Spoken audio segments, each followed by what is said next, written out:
Basi aliyoko mbele yangu hapa ni katibu wa kwaya hii. Labda nimuulize aeleze kwa nini wanalima na kwa nini wameamua kulima mpunga. Karibu.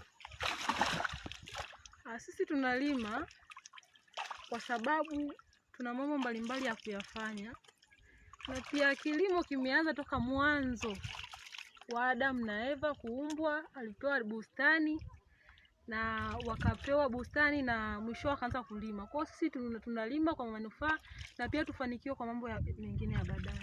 Asante sana.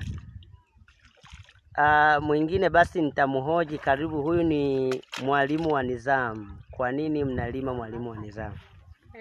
Kwa kweli tunalima kwa sababu tunalima ili ni maendeleo ya kwaya, na tuna mipango mingi na tunataka tufike Kenya kwa ajili ya ulimaji huu. Asante. Kwa hiyo msipolima hamfiki Kenya? Hatuwezi tukafika, nauli hatuna. Basi niwatakie majukumu mema.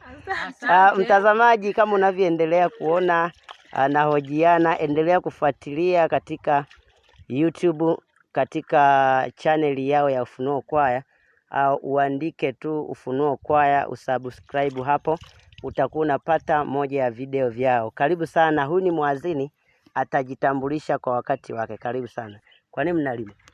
Tunalima kwa sababu tuna uhaba wa hela kwenye mfuko wa kwaya. Tunalima ili maendeleo yaonekane vizuri, tuwe kama wengine wanavyoonekana. Asante. Nini kifanyike kwa wengine wenye hawalimi, labda hawategemei kazi za kulima na hawana mpango wa kulima ili kuwafanya maendeleo ya kwaya? Katibu.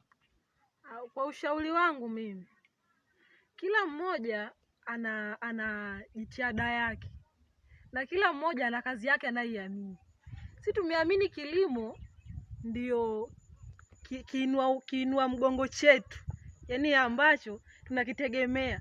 Kwa hiyo kuna wengine wana sababu mbalimbali. Naweza nikasema labda kuna mwingine anategemea kulima au anategemea kufanya biashara ndio kuendeleza kipato na sehemu yake. Kwa hiyo sisi tumeichagua kulima ili tuendeleze sehemu yetu na sisi. Asante sana, niwatakie kazi njema na Mungu awabariki. Amina.